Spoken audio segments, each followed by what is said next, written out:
저는 올해 39살, 인천 송도에서 교통약자 이동지원센터 상담팀장을 맡아 10년째 근무 중인 김미연입니다. 결혼 12년 차.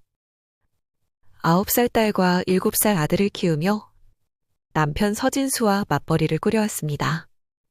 상담실 헤드셋에서 흘러나오는 수많은 사연을 처리하며 부모님 돌봄 서비스 안내 전화를 연결해주는 일이 제 업무 중 하나지만 정작 제 가정의 돌봄 문제는 언제나 머나먼 후순위였습니다.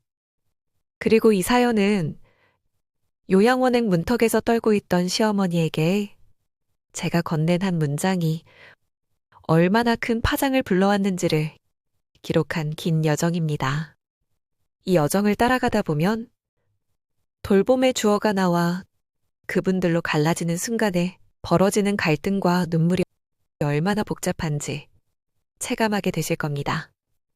첫 장면의 온기를 그대로 옮기자면 초겨울 문턱이 막 열리던 지난 11월 토요일 아침입니다. 시어머니 댁 거실에서 전기장판 온도가 서서히 올라오는 사이 저는 가슴께 단추가 약간 조이는 회색 코트를 단정히 여미며 시어머니 진영이 여사를 마주하고 있었습니다. 창밖엔 갈색잎이 삐뚤빼뚤 어지러이 떨어지고 베란다 앞 감나무엔 까치밥이 주홍빛으로 말라가고 있었습니다. 시어머니는 손에 뜨거운 유자차 잔을 쥔 채 말없이 창밖을 바라봤습니다. 그 분홍빛 줄무늬 스웨터는 젊은 시절 직접 떠놓으신 것이라 늘 자랑스러워 하셨지만 오늘따라 그 어깨선이 유난히 처져 보였습니다. 불과 한 달 전 시아버지가 고혈압 합병증으로 갑작스레 쓰러져 중환자실로 실려가셨고 15일을 버티지 못한 채 세상을 떠나셨습니다. 그날부터 시어머니의 시간이 아주 느리게 그러나 가혹하게 흘러갔습니다. 45년간 부부가 나누던 일상의 대사가 뚝 끊기고 혼잣말이 나오려 하면 곧바로 울음이 끊었습니다. 시어머니는 경증관절염에 당뇨가 있어 식사 관리가 필수지만 아버님 돌아가신 충격으로 끼니조차 건너뛰기 일쑤였습니다.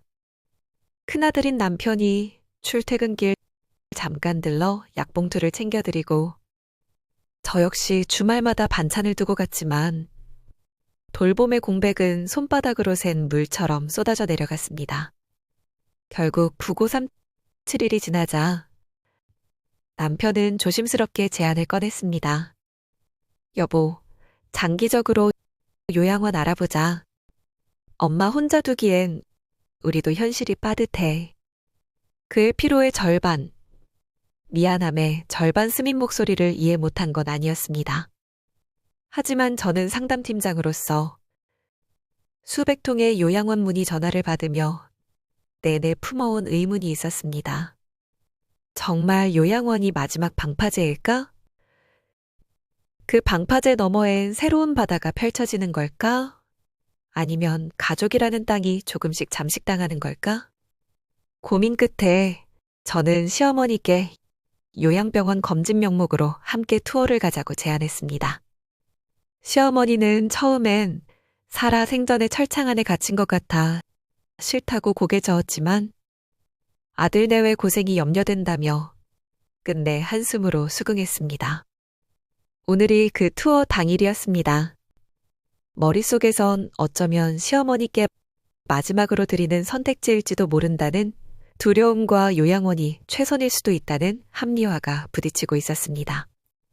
첫 번째로 방문한 곳은 송도 신안 근처 바닷바람이 닿는 언덕 위 최신식 요양원.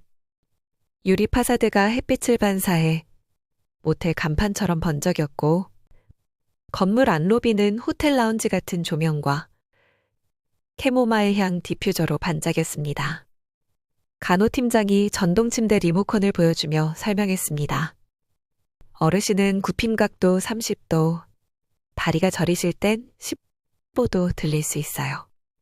시어머니는 묵묵히 고개를 끄덕였지만 침대 난간을 스치던 손끝에 미세하게 떨림이 감돌았습니다. 저는 간호팀장의 마지막 멘트를 뚜렷이 기억합니다.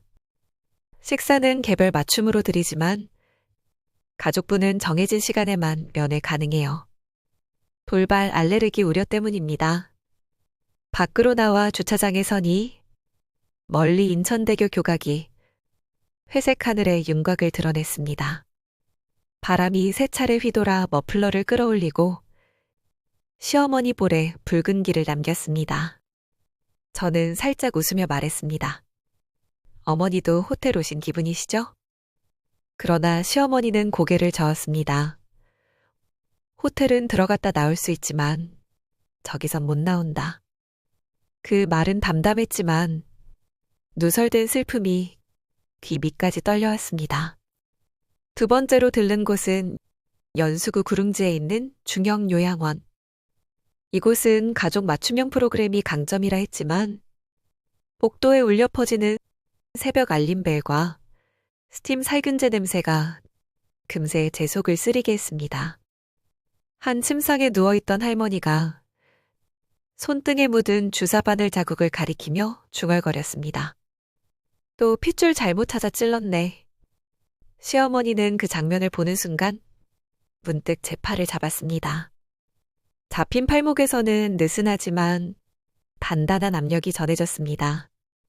물러서고 싶은 마음이 제 몸을 반걸음 뒤로 당겼습니다. 저는 그날 오후 3시쯤 주차장으로 내려가는 엘리베이터 안에서 시어머니와 단둘이 섰습니다. 스테인리스 벽이 우리 두 얼굴을 왜곡해 비추었고 누군가 버튼을 누르는 짧은 시간 사이 시어머니가 낮은 목소리로 묻습니다. 꼭 들어가야 하니? 저는 깊게 들이마신 숨을 간신히 토해냈습니다.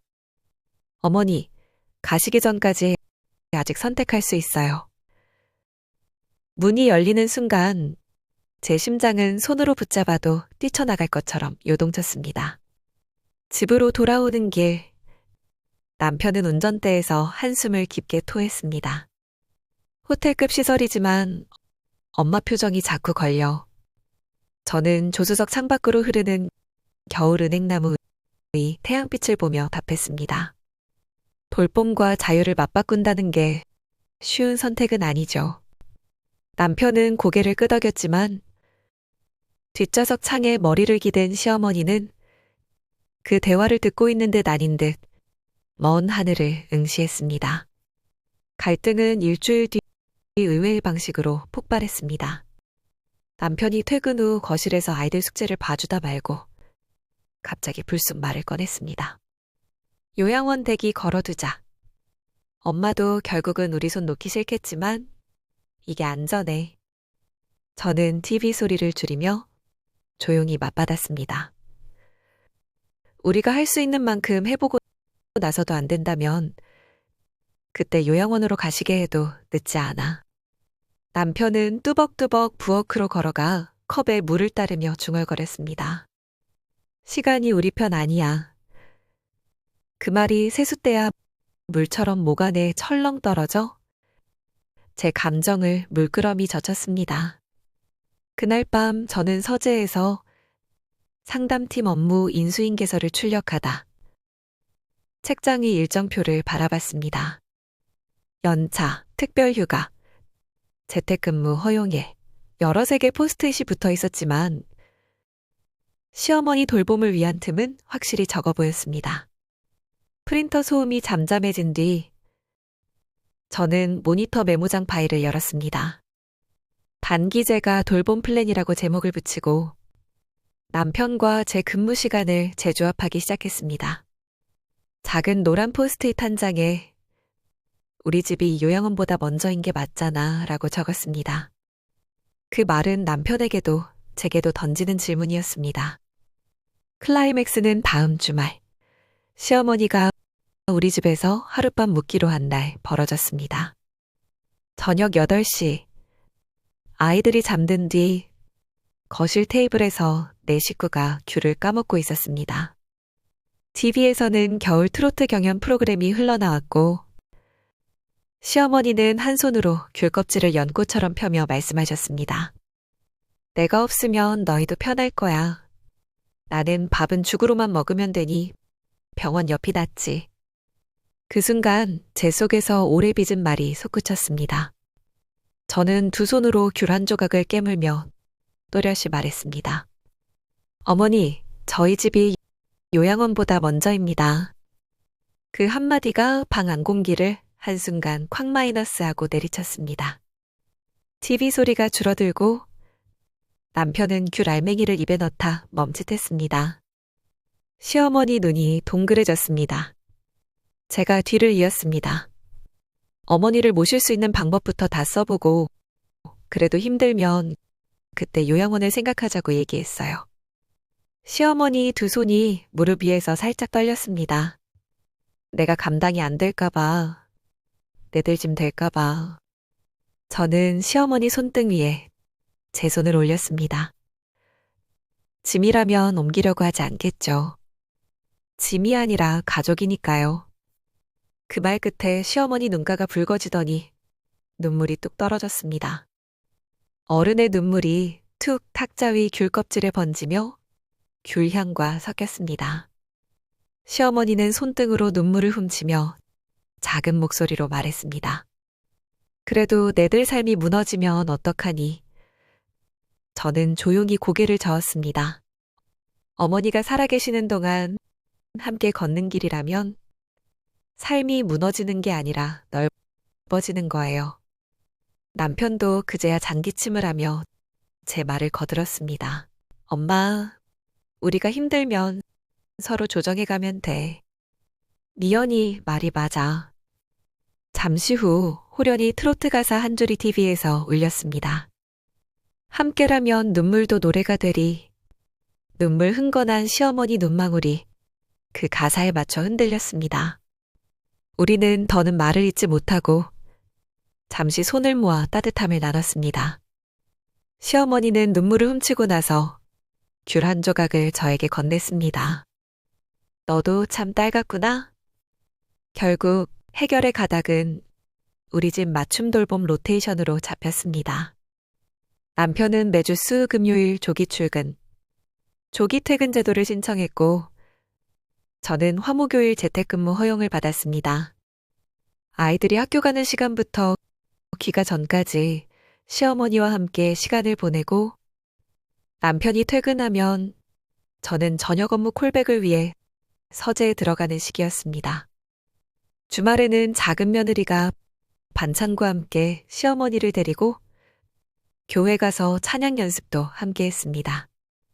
시어머니는 처음엔 너희들 시간 뺏어서 죄스럽다고 했지만 열흘쯤 지나자 조금 활기가 돌아와 오늘은 시장 봐서 고구마 마탕에 좀 하고 손수레를 끌고 나가셨습니다. 그 손수레 뒤를 따라 걷던 아이들이 할머니 마탕 최고를 외치자 시어머니 얼굴엔 오랜만에 주름이 아닌 웃음이 늘어섰습니다. 지금은 겨울이 한 차례 더 깊어져 창문에 김이 서릴 만큼 찬바람이 불어옵니다. 시어머니 방에는 작은 수선화 화분이 노랗게 피었습니다. 봄 오기 전에도 꽃은 피네라고 말했더니 시어머니는 사람도 그런 거지라고 웃었습니다. 저는 그 웃음을 보며 조용히 생각했습니다. 요양원은 결코 부정적인 공간이 아니지만 가족이 할 수 있는 노력을 다해본 뒤에 택해도 늦지 않다는 걸. 돌봄은 일방적 제공이 아니라 함께 살아내기라는 걸. 마지막으로 이 긴 이야기를 듣고 계신 여러분께 묻고 싶습니다. 혹시 지금 요양원이라는 선택 앞에서 망설이는 가족이 있나요? 그 망설임 속에 숨은 진짜 두려움과 욕구는 무엇인지 문장으로 털어놓아 보셨나요? 때로는 우리 집이 요양원보다 먼저라는 한마디가 긴 고민의 실타래를 느슨하게 풀어주기도 합니다. 당신은 어떤 문장으로 사랑하는 어르신의 마음을 두드리고 싶으신가요? 그 문장이 떠오른다면 지금 바로 전해보시길 바랍니다. 어쩌면 그 짧은 한 줄이 누군가의 남은 생에 작은 봄꽃을 피워줄지도 모릅니다.